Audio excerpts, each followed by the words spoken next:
Well, let's start with, I mean, I watched what was going on yesterday that was unfolding with just abject horror, actually. My mouth dropped open at the sights in London of these protesters who were brazenly there chanting anti-Semitic chants. They weren't being picked up. We heard about this expression. We saw the police standing back. The police looked totally lost. They looked out of their depth. It wasn't until they got fired at with fireworks that anything seemed to happen. I then tweeted, where the heck is the Metropolitan Police? And finally, they took action. Jonathon, and I will be careful because your family has been caught up in what's going on in Israel. It's a very difficult situation for you as a family and for you individually as well. Just your thoughts on what you saw yesterday. So right now I think is a really, really difficult time for the Jewish community in the UK and across the world. I mean, we're seeing record spikes in anti-Semitism. We're seeing language being used, which is incredibly painful and incredibly upsetting. And unfortunately, language is where a lot of sort of hatred starts with. And, you know, it's really, really horrible to see, you know, the implications that a conflict and that this conflict and this terrible, terrible, really painful conflict is having on me, on my family, you know, on mental health across the community. You know, I've got friends, family who unfortunately caught up in the conflict. You know, my brother's there at the moment, and that's been really... In Israel at the moment, and that's been, you know, quite worrying, quite a source of worry for me. But, you know, my primary school WhatsApp group unfortunately seems to have turned into sort of a funeral chat, you know. 6 months ago, there was a girl from my class who was unfortunately killed, you know, in an attack. And then, you know, in the last few weeks, there's been... one girl, Eliora, who was in my class, whose boyfriend was killed, 20 years old. Another, one of my teachers, whose brother was killed. Another girl from my class, whose uncle was killed. And so for us, it's a really, really painful, emotional time. And it's very hard sometimes to see this very politicised rhetoric going on in London, and also the blurring sort of you know, legitimate sort of protests, which people are entitled to, and, you know, pro-Palestinian protests, and, you know, I think people should have a right to free speech, but then that can also blur into, and we have seen, you know, where this blurs into sort of hatred and calls for violence, and, you know, support for Hamas, which in their charter, you know, they want to wipe out Jews, they want to destroy Israel, they want to kill me and my family, you know, and our community, and that is really, really hard to see from people that, you know, seem to have this moral certitude that they're doing the right thing, when in fact, you know, a lot of the time they are sort of very happy to sort of ignore or, you know, sort of support these sorts of organisations, which I find really concerning. I'm so sorry, and that was so eloquent. Thank you. Samara, just in terms of what we're seeing, and following on from what Jonathon says. Yes.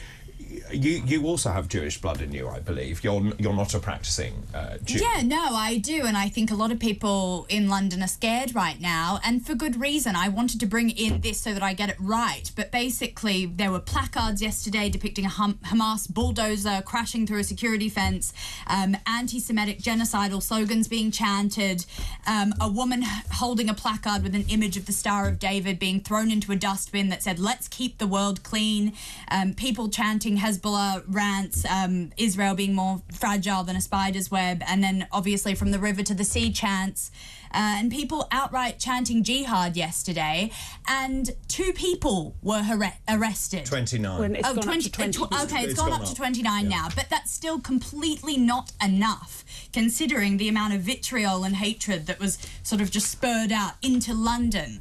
So why is nothing happening? Because for me, it was a war zone yesterday, and the police were totally outnumbered. The police knew they were going to be outnumbered. Now, I suppose in some ways the good news is it's fewer numbers. There were 10,000 allegedly, not 100,000, which happened last weekend. I never thought I would see a sight like that in London. Now, let me just ask you a question. Had it been the other way round, or any other group, or if people had said, we're going to attack the gay people in this country, the police would have stepped in?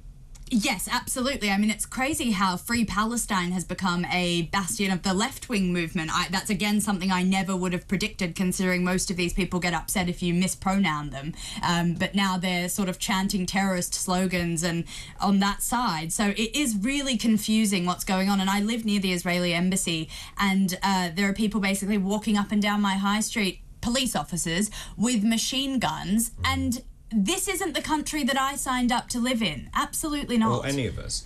Can I just ask you also, Jonathon, I saw pictures of, obviously of the sit-in at the station, I think it was Waterloo Station. I saw people harassing young people, children, going into McDonald's saying, shame on you, because McDonald's had provided some food for the IDF soldiers.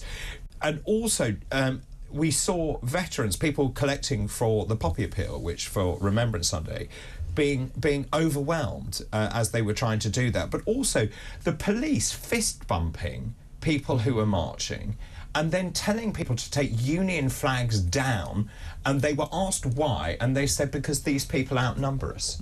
No, I agree, and I think it is really, really shocking that the fact that the number of people have an effect on police policy, that at the end of the day is unacceptable. Just because there's a lot of people doesn't mean that you're right in doing, what you're doing, I'm sure there were lots of people there that maybe, at some of these protests that, aren't necessarily going crazy and whatever, but there were significant numbers of people that were, and the Met Police were not doing anything. And then, when, for example, posters, and this has happened on my campuses and a lot of university campuses, which is another sort of worry of, posters of kidnapped children that Hamas have taken, when those are being taken down, when those are being ripped, when those are being graffitied, whatever, the police, don't care because they don't want to cause a scene. The police, in some cases, have actually taken them down. Right, yeah, because they don't want, rising tensions, I mean, to be fair to the police, they did do some things, so we can't say they didn't do anything. I'm just putting the point from the police. Absolutely.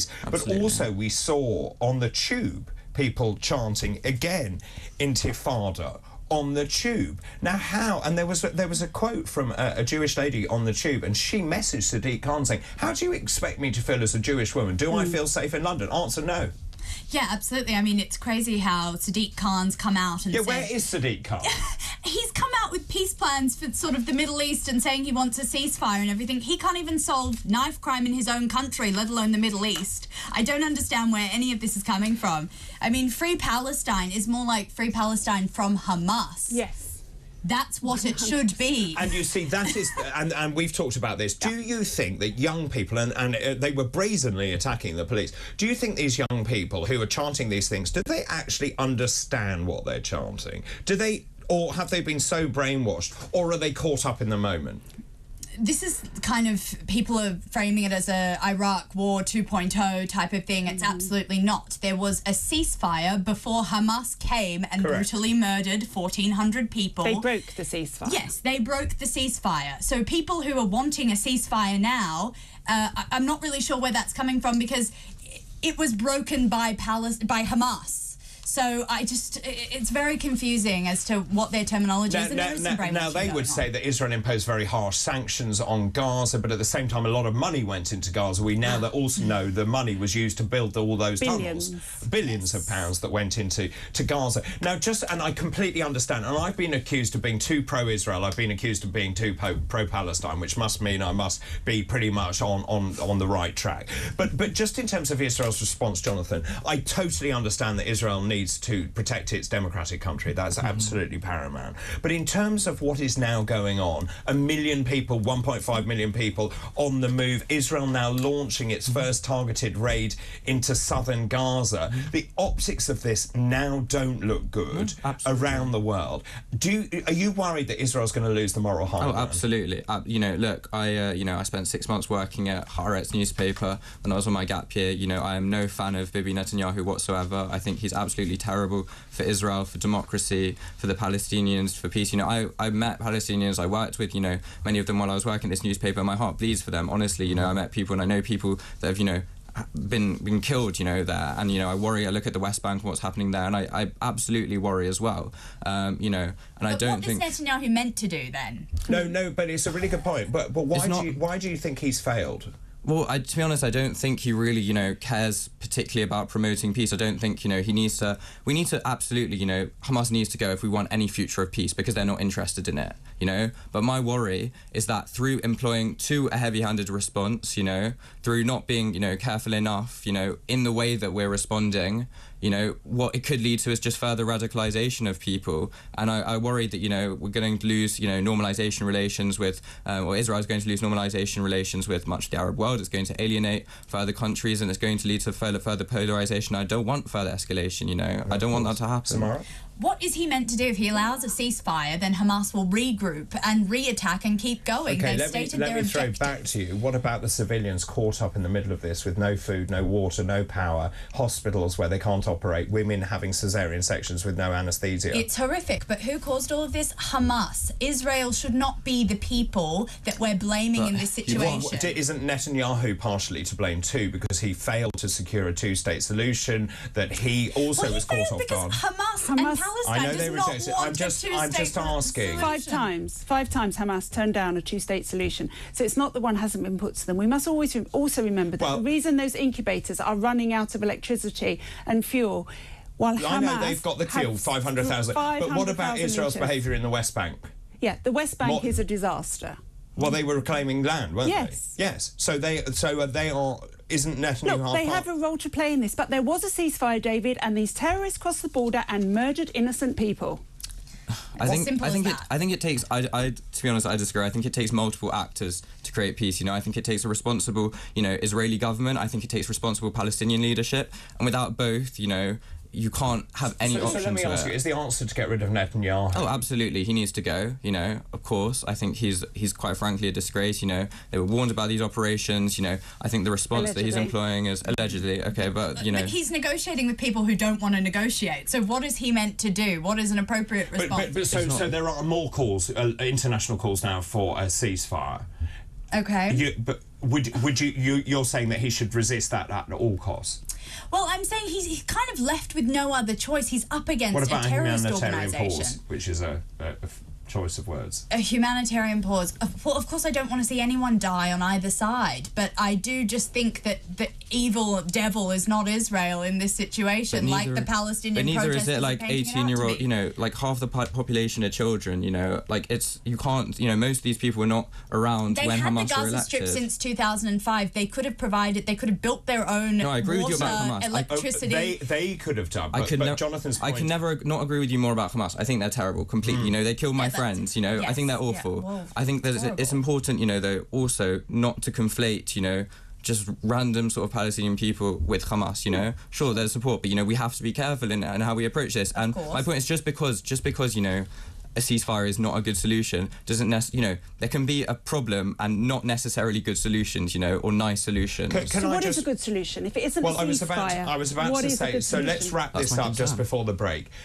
Going forward, and I think your answers have been incredibly measured, and thank you very much for that. And I think we've touched on a number of points. Just in terms of the solution, what is the solution?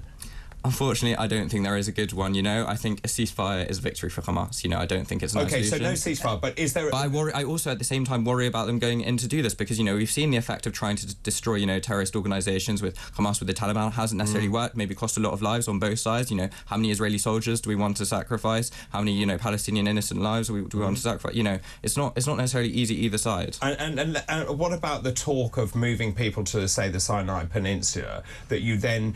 create and carve out a new area for people in Gaza to live and let Israel take that land back, or indeed what is the solution? Is there a solution? Give the hostages back. This could all stop if they just release the hostages. But it won't stop. Won't happen. That won't happen. They won't do that's what I'm but saying. Even if they did, it won't stop. So he's negotiating with the unnegotiable. He can't. What else is he left to do, Netanyahu? But you have to look at this also from a utilitarian sense. Yes, this isn't about justice. We can't have justice. I don't think Hamas is coming at it from a utilitarian sense. No, we have to. I'm saying Hamas, of course, isn't. Hamas don't care about Palestinian lives. They have no regard for them whatsoever. They don't care about anyone but themselves. I know, but in terms of measuring foreign policy, and what policy we're going to take, we have to think about how we're going to reduce the number of innocent lives that are killed and how we're going to reduce the number of dead children. Agreed.